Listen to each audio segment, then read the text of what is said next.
Okay, welcome back to my podcast. I have not done one of these for so long because I just decided to take a little break, walk away from social media for a while. But I really miss this podcast, and I think things like this are great for us to listen to. And part of the reason I wanted to come back is because I still have amazing guests lined up, and they're so interesting. But my favourite first guest was obviously Michelle Morgan, who is the Marilyn Monroe expert, famous author, historian, and more importantly, my friend. So there's no way I'm not going to take this opportunity to use that and have her back on because hi Michelle, by the way. Hello. There's so many rumours that when I go on a job as Marilyn, you can guarantee someone's going to come up to me and say, "Did you know Marilyn Monroe had six toes?" Yeah. Yeah. And I always say she didn't. She just had ill-fitting shoes, right? I make a joke about it. Or they'll say, "Did you know she slept with both presidents? Did you know she was a size 16? Did you know she didn't like women? Did you know that, she swore all the time?" Truman Capote said all these weird things, and it depends what mood I'm in if I even bother telling them what I actually think, or or whether I just go, "Yeah, she did." Sometimes I've got to be honest. I've gone, "Yeah," just for to end that conversation. But I'm a little bit tired of the rumours that are just ridiculous and also quite offensive to her memory. So I want to take this time to ask you, because you will know, you're like talking to Marilyn to me. Oh my Because God. you are, you are. You look like Nina Muscuri, but you are Marilyn. Hey, hey, hey. Oh You God. could be like That's that terrible. advert where I say, "If only I had your brain and you had my looks, you'd be the perfect Marilyn." You would. You'd be the ultimate Marilyn Monroe impersonator because you just know everything. It's incredible. It really is, and it's so admirable, and I love it. And I love that you're my friend, and you're just the best. And Oh, if people have written me about thank you. our last podcast about your book and gone out and bought it, and I'm so glad because it just is. It's just nice to read something that's not. Oh, we need to put this in because it's scandal. You know, it's Yeah, I how. know. That's how I feel. That's why I really. That's why I really like the opportunities I've had with writing about Marilyn because I've been able to write about some really great subjects. And yeah, so it's always nice to hear from people who really enjoyed it. So that's great. Do you just to obviously change the subject? Do you face that when you're going for a book deal? Do people say to you, "Oh, we"? Because I know when I've done these documentaries on Marilyn's life, they've put the whole Kennedy rumor in it, or fact, we'll find out. But I've always said, why do we always have to talk about this Kennedy thing when it's kind of been proven that it's not true, or has a lack of evidence? No one will ever know truth or fact if he wasn't there. I love people that say that, and I have to agree with them. But the evidence suggests that it wasn't true. But the TV company would say to me, "We have to put this in because that's how we got the budget, because people love the scandal." So do you Mm. find when you're applying to, because you do a proposal for a book, that they sometimes come back and go, "Can we have a bit more sex or a bit more rumour?" Yeah, the only time that's ever happened to me was with my very first biography, Private and Undisclosed, and we had two publishers who were interested, and one was really interested in just writing about Marilyn's life, and the other one actually phoned me up, which I don't think they're supposed to do when you're working through an agent, but anyway, they phoned me up and said, well, is there anything else that you can put in to beef it up? What about the Kennedys? Did she sleep with the Kennedys? Blah, blah, blah. And I was like, oh my gosh. But the other publisher, they didn't want any of that. They wanted me to do the book as I had proposed. And they were the publisher that we went for. So that's really the only time that I've had that with my writing. But I have had that when people want me to do documentaries and stuff. Whenever they contact me, the first thing I'll say to them is, if you're wanting somebody to talk about the whole Kennedy thing, you should know that that's not my idea of fun. So go elsewhere. And sometimes they do. Sometimes I never hear back from them. But then other times they'll come back and say, oh no, we wanted to talk about her life or whatever. But yeah, there does seem to be this sort of obsession with everyone, not just with publishers and documentary makers, but just people on the street who'll ask me about it. It gets really tiring and frustrating. Yeah, and it's a double-edged sword as well for me. I feel I don't know how other impersonators feel. I mean, I'm going to hopefully interview an impersonator on this show, another Marilyn Monroe impersonator. But it's just, I always get frustrated as an impersonator because I feel guilty, because I feel like I have like added on to this rumour, because obviously I've made, not anymore because of coronavirus, but I've made my career, a lot of it, out of a happy birthday. And now she did sing Happy Birthday and she sung it brilliantly, and it was just a historical moment. But that's kind of fed the fire of the whole Kennedy relationship. So now that I'm a educated Marilyn, and that I probably know that this was just a performance, and the relationship probably isn't like we've been sold it in rumour, I still feel like, because I come off stage and people go, oh, I can see why Kennedy loved her and la la la la, and I go like, yeah. And yeah, I feel kind of guilty, because I feel like part of me is perpetuating the myth, but the myth has made her a legend. Do you know what I mean? Yeah, yeah, I know. It's frustrating because I mean that was like the most famous Happy Birthday ever, and you know, and I think, well, if she hadn't have done that, would the rumor have started? I just don't know. None of us know, but yeah, it is frustrating because there'll be times when people say to me, oh, you know, you're a Marilyn fan. I go, yeah, I am. And that's the first thing that they'll say to me. Well, what about the Kennedys? And and then other people who've never studied Marilyn, never read about her, nothing, they'll say to me, oh, you do know that that she did such and such with the Kennedys. And I go, well, no, actually she didn't. But there's no way that they're changing their mind because they've read a tabloid somewhere, 40 years ago or whatever, that said otherwise, and they won't believe me, who has studied Marilyn for the past 35 years. They would read an article that they saw in a newspaper in 1985. It's frustrating, and it's quite strange, actually. I don't understand it. I think that's a lot of the... Sorry, that was my laptop awareing me that I have messages that I've not answered on Facebook. I think that's really important, because this way that people's minds have been formed in a certain way to believe a certain thing about Marilyn now. And I think maybe it's come from... I know when I first became interested in Marilyn, after people said I looked like her, I bought the book Goddess. And that was... And I think if you meet a lot of people of a certain age, I'm in my 40s, that was the biggest book at the time. Yeah. And that was the only information we had on Marilyn back in the 80s. Yeah. So I think that's true, because I bought Goddess myself when I was 80. Well, I think it was in 86 when I finally bought it, I think. And because I was in sixth form, and I read it.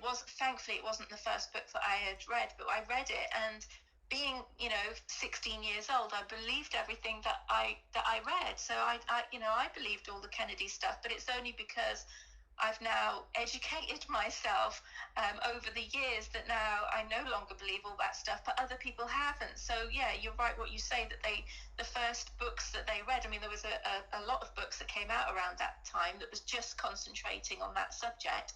And if that's the only books that they read, and then they've never read anything since, then that's the books that will be ingrained, and the information that's ingrained, regardless of whether or not it's true or false. So it's frustrating. So in a nutshell, if someone came up to me at a gig or to you and said, do you know that Marilyn Monroe, and I've had this said to me in vile ways by men, I can't even tell you how disgusting the things they say, that Marilyn Monroe had a sexual relationship with both President Kennedy and his brother Bobby Kennedy. How can I answer that in a nutshell, Michelle, without going into a half an hour conversation with somebody I don't really want to talk to? Because it's not true, is it? No. Well, as far as I'm aware, as far as all of the research that I've done, it just wasn't true. The timetables don't match up, for one thing, and for another thing, I think that she would have had to have had a complete personality transplant to do the things that they say that she did, like say that she was going to do a press conference and blow the whatever it was, blow this all to pieces or whatever. That just wasn't Marilyn, not the Marilyn that I've found over 35 years. So generally, if somebody comes up to me and says, oh, did you know that Marilyn had an affair with the Kennedys? I say, well, no, no, she didn't. And then they always go, oh, of course she did. And I go, no, you need to read a good book about her and, just educate yourself and see what kind of person she actually was. It was basically rumours that started in the 70s and 80s, and it honestly, nothing matches up. And if you dig a bit further, then you'll find that out for yourself. I mean, but the thing is that people probably won't, if they've got it in their head, they're not going to believe you anyway. But at least, it gets you away from them, because it is frustrating. All the time I get it from complete strangers. All they know is, a picture of Marilyn on a poster or something, but they have these theories in their head because they read them all those years ago. So it's annoying, but I think the best thing to do is just say, well, you just need to read a good book and just walk away, because there's probably no change in their mind in the 10 minutes that you've got to speak to them, and you'll just end up feeling more stressed. Yeah, we've seen that on internet groups as well, where you've just had to just go, you know what, this conversation's done, because you're just going around in a circle. It's funny also, because I remember I used to really hate this is a horrible thing to say, Robert Kennedy and John F. Kennedy, because I was a Marilyn fan and I'd read these books and I was like, oh my God, I hate the Kennedys, the way they treated her. And as I've got older and I've actually watched historical documentaries about the way the world's changed and the amazing things that Robert Kennedy did for the civil rights movement, and I could see why Marilyn was so interested in having conversations with him and writing these things down that she wrote down, the questions she wanted to ask him, is because, to meet somebody like that is doing these amazing things in the world would be attractive. So I can see why they think, well, how is this woman Marilyn Monroe not attracted to Robert Kennedy, and how is Robert Kennedy not attracted to Marilyn Monroe? They must be doing something, because it's like when you hear Barack Obama do an amazing speech, you're like, God, he's so smooth. Do you know what I mean? So it's just you can see it's there for the taking for a rumor, because they did have some sort of correspondence, right? Or am I wrong on this? Like, there's evidence of phone calls, and there's that letter from his sister, and I think that adds, I don't know, it's because when people throw that at me, they go, what about the letter said that you and Bobby are getting on really well? But that you know the letter I'm talking about from the sister. I do. It says something about you're the new item or something. Yeah. The thing with notes like that is that they can be completely taken out of context. I mean, we don't even know what Bobby she was talking about. She could have been talking about Bobby Smith down the road for all we know. We just don't know. But it's just that somebody has taken it and said, oh, this is about Bobby Kennedy, this is what it means that they were having an affair, and that's that. And then people have ran with it, but we don't know. It's like finding a little note, if you passed or I passed and somebody found a little note in our diary or whatever, and then about somebody, and then they go, oh, that must have been about such and such, and it's not about that at all, or it's a joke, or it's it's just a stupid flippant remark, but people run with it because they don't know any different. So I think it's important to not even think anything. I mean, I don't think anything about that note at all, because I've seen so many instances in the past where people have taken things out of context regards Marilyn and other people, and it just makes no sense, and it doesn't add anything to the story. So I generally just sort of step away from things like that, because it's not worth getting stressed out about. And like you say, there is that thing of that flippant sort of jokey comment that, I mean, I've said it to my friends, oh, look, there's your boyfriend or something, and they're just friends, do you know what I mean? Because you're always hanging out together. Or even you and me, because we're trying to do this podcast without dog and cat noises, and I've gone, right, I need to talk to you in the bedroom. And we joked, oh, really, like it's kind of, and it was a joke. But if anyone read our text messages back, they'd be like, what was going on with Michelle and Suzie? They both went in the bedroom.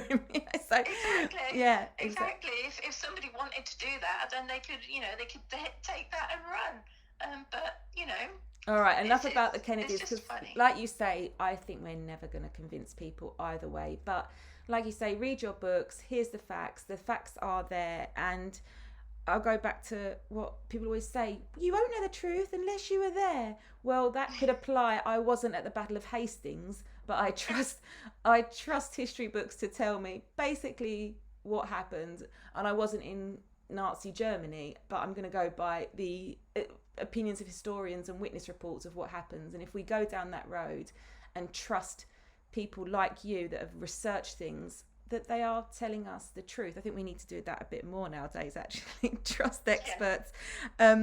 So other things, moving on, size 16, we know that's not true because we've seen the clothes and we've seen the measurements. So we can kind of, that's a pretty obvious one that I think we've put to bed now.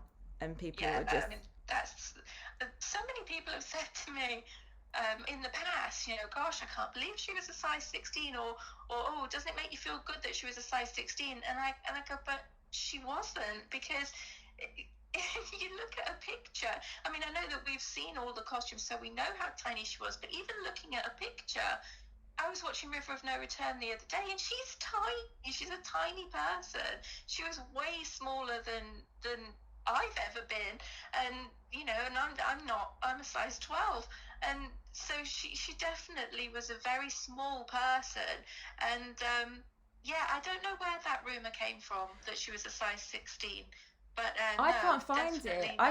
I've seen it like repeated, but I've never seen the original where it came from, and I still don't know where it came from. I found it interesting, actually. Scott Faulkner made a comment to me about this size 16 thing, and I think it's such a perfect description, actually, because he called us small but fleshy. And I know what he means, because when I lose weight, I just become like bony. Do you know what I mean? Whereas Marilyn you look at these costumes, she's really small, but she's still got the curves. And I think she was just a really small person. If you look back in those days, I saw an outfit of Judy Garland's, and I actually thought it was a little girl's dress. And it was Judy Garland's dress. So I just think we're looking at different times, but she definitely had the curves in the right place, but she wasn't of a modern size that we are now, because our body shapes have changed. I think her body shape was just a lot different than we compare with now. Yeah, and I think it's important as well to sort of, make the point that we're not saying that, if she was a 16 that was bad. Not at all. That's just, it's a normal sized woman. But it's important to say that she wasn't that size, because it's the truth that she wasn't. Yeah, truths are important. We're not saying anything about size 16 being wrong. It's just that it just wasn't applied to her. We're not Elizabeth Hurley. There's nothing wrong with being a size 16. Exactly. I've been so many sizes, and it's the other day I remember, my friend Greg Silver, who lives in Palm Springs, and he used to wash my clothes. He's so good when I stayed with him. And he said, "Girl, I just took your jeans out the wash. They're like little girls' jeans." Because I was so small, I was like a little size 8. But then the other day, since lockdown, I was like, I need my fat jeans out. And that's what I call them. And I know it's probably not politically correct, but we do fluctuate as women. We're like, I've been eating too many carbs. I I need my more stretchy jeans. So I went back and got into my skinny jeans, as I call them now. But I found that looking at Marilyn's clothes is that I could get into the Some Like It Hot dress, no problem. But the Niagara dress, I'm sorry, that I don't think that would have even gone over my leg. No, so she obviously fluctuated as well. I would never have been able to put on any. I mean, I was always really skinny. I'm much bigger now. But no, I don't think even at my skinniest I could have fitted into one of her dresses. No, I don't think I'm just not built the same way as her for a start. She had very small waist and then nice hips and everything. And no, I'm sort of, as you say, when I'm skinny, I'm sort of bony. Yeah. But yeah, I found that during lockdown as well, I was like wearing my dungarees and my, elasticated pants, my big granny pants. And and I've donated a whole load of my jeans to Daisy because I can't put them on anymore. Yeah. So I think after lockdown, I need to start, watching the pasta. Yeah, so I did that. I've done that already because I work out every day, but I was eating more and working out. It doesn't cancels each other out. But now I'm back on my stir fries, so I'm back on there. But we're just women. Talking about women, there's another rumour that Marilyn Monroe didn't really like female friends. And I find this hard to believe because one of her closest friends, Patricia, was a woman, and Natasha was, and they just say that she just didn't like the company of women. And I think of her relationship with Jane Russell and her relationship with the girls on the Millionaire set. So where's that come from? I'm not sure where that's come from. I think maybe because back in the 50s, there were some women women who were very negative about her. Some female columnists like Hedda Hopper, people like that. I wrote a chapter about this in The Girl because I found it really interesting that there was some women who had just looked at Marilyn and sort of, what kind of person is she, that kind of thing. And so I think that's maybe where that comes from, that some women were put on edge by her and, sort of thought they had to protect their husbands from her, which is, nonsense. But I think maybe that it came from there, that it seemed to be that more men took notice of her or became friends with Marilyn than women did. But yeah, you're right, she did have female friends. She had Patricia. She also had Norman Roston's wife, Hedda, who she actually brought over to England with her when she came over. So she did have female friends, but maybe she did prefer the company of men. But as far as I know, she had a nice selection of both friends. I think it's really a natural thing actually with women, because I think once we know our friends who are female and we trust them, there's something about females, I've seen it myself, that they're quite distrusting of each other when they don't know each other. And I sense that, and I think as I've grown older, my own barriers have come down to actually appreciate that other women have things to offer me. They're not against me. And I think when you're younger, you do see competition with women, whereas as you get older, you realise that you're better off trusting each other and sticking together.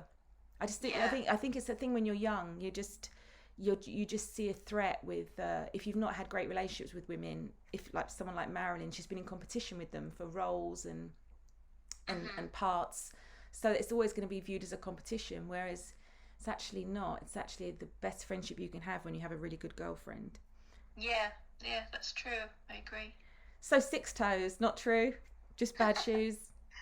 No, that's another one that people just come up to me and ask. Like they'll say, I heard Marilyn had 6 toes, and I go, no, it wasn't. I mean, that rumour came from a photographer called Joseph Jasker. He took a photograph of Marilyn on the beach, and there's a lump in the sand, which he then said was an extra toe. But the thing is, if you look at baby photographs or if you look at modelling photographs that she'd done before the Joe Jasker pictures, there's quite clearly 5 toes on each foot. So, I'm not sure how anybody ran with that rumour, because it's so easily discredited. But somehow, people have gone with it. And there's still, I mean, this has been, how long? I think it was that book came out in, I think, the 90s, very early 90s, and people are still asking about it. So it's another one of those strange ones that people just believe for no apparent reason. It's so crazy. Another one, and quite controversial, if you can answer this, because it's a controversial subject. People say that Marilyn Monroe had an abortion, or they say she had a miscarriage. I've looked at her death report, or what do they call a death report? Oh, God, my brain's not working. Autopsy. And there's no evidence of her ever having abortions, but she did have miscarriages, as she knows. She talked about them. So that's another thing, isn't it? That just miscarriage. I mean, she definitely had a miscarriage in 1957 and in 58, both with Arthur Miller.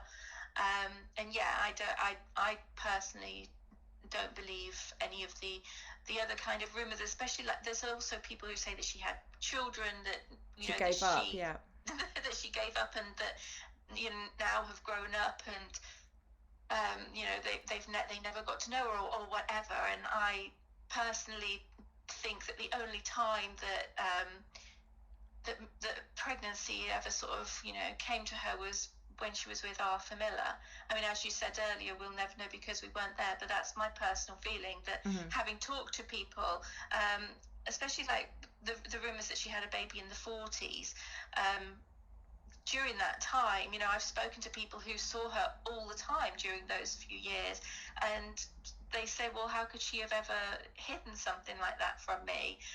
Which, would be pretty impossible. So I don't believe that. I don't believe that she had any children, apart from the very sad miscarriages that she had in the 50s when she was really desperate to have a child.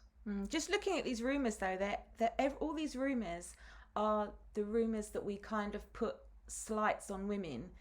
Our size, we always get judged for our size, whether on our sexual history. Do you know what I mean? They're all rumours or our appearance. It's funny, if we were talking about a male star, I think we'd probably be talking more about how much money did he really have, or how many times did he really get. Do you know what I mean? It's really is funny that these rumours are really about character. You know, to me, they reflect that of like, who did she sleep with? Did she sleep with two brothers? You know. But exactly. Another one, a question I want to ask you before we go, is these Bert Stern pictures. It's not a rumour, it's something it's an opinion that I think people have. So this last sitting of Bert Stern's, which I think are stunning, she put so many marks through them. Weirdly, when she put the pen marks through them, some looked like a cross, like a crucifix, and kind of made it look more artistic in a way, and yet it was her saying, I don't want this picture, and a pin through it. And he went on to publish them all in their entirety. Now, I read that the deal with Marilyn was she has refusal of the pictures, and if she doesn't like them, they don't get published. So the ones that she put the mark on don't get published. Yet we've seen them all now with the marks on. Did she ever live to see that they were published with the marks on them? I personally think she looks beautiful, and I think it's a bit that case of when someone shows me a picture of me, I go, oh, that's so ugly, and then 4 years later I look back on it and go, actually I was all right then. It's a nice picture. So I'm sure she'd look back and go, they're beautiful. But I think that they were published after she died, the ones that have got the pin marks in them and the felt tip and everything. They were published after she died, so she never saw that. I think it's quite a controversial subject, because some people say, oh, they should never have been published because she didn't want them to be, and other people are glad that they were published because now we get to see them. So I think it's a personal choice, but certainly in her lifetime she didn't want them to be published. But then, as you say, if she had looked back on them, sort of 5 years later, had she lived, of course, she may have thought something completely different about them. I mean, you're right. I look back at pictures of me 10 years ago and I go, God, I wasn't as bad as I thought I looked back then. I was actually okay. So I think she may have felt the same way when she was looking back. But it's unfortunate that she never actually got the chance to do that. I think we're the worst people to judge our own pictures. I really do. Yeah. When photographers have shown me pictures, I'm like, oh, burn them all. So I think it's part of him giving her rights to refusal was a very dangerous thing in the first place, to give anyone rights to refusal of a picture, because it's really, but that's really the questions are. Is there any others that you get asked that you say, oh, I need to tell you this isn't true? I can't think of it. Sorry, by the way, if you can hear dogs barking, it's Betty, because the postman's just been. So this is why I'm in the bedroom. But let's kill that rumour right now. I can't think of anything else that we were going to say. I think that you covered it all. Yeah. I'm pretty sure. I mean, there are some really outlandish rumours that come my way, and I just go, what? And I completely forget about them. Yeah, National Enquirer style. I'll probably, as soon as we hang up, I'll probably think of another one. There was one a few days ago. I was reading through the comments. I mean, you shouldn't read comments on newspaper articles, whatever, but Definitely I was reading these comments, and somebody said something, it was on YouTube, and someone said something, it was the most ridiculous thing, and I can't for the life of me remember what it was, but I wanted to comment and say, are you for real? Well, how can you believe such a stupid thing? But in the end, I decided not to, because, getting into arguments with strangers is screaming into a void. It's screaming into a void. And I'm going to put this podcast up, and we'll probably get people go, that's wrong, because some people you'll never convince them of anything. And I think we're living in a world now at the moment, actually, sadly, where people have their minds made up about things and they never change them. And there's one thing about, as I've got older, I used to have such strong opinions, and an opinion I held 4 weeks ago is not an opinion I hold today.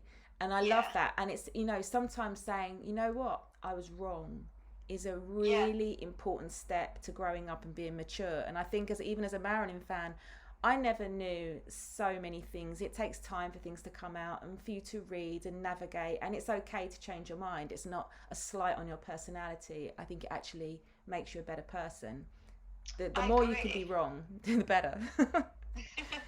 Yeah, I agree, because there are things that are like, for instance, back in the 80s when I believed that Marilyn was murdered and all that kind of thing, because that's what I was reading. You also believed that Phil Collins was going to marry you, though. You also believed that Phil Collins was going to marry you, and you believed George Michael loved you. So, excuse me, they did marry me. Actually, that's not true.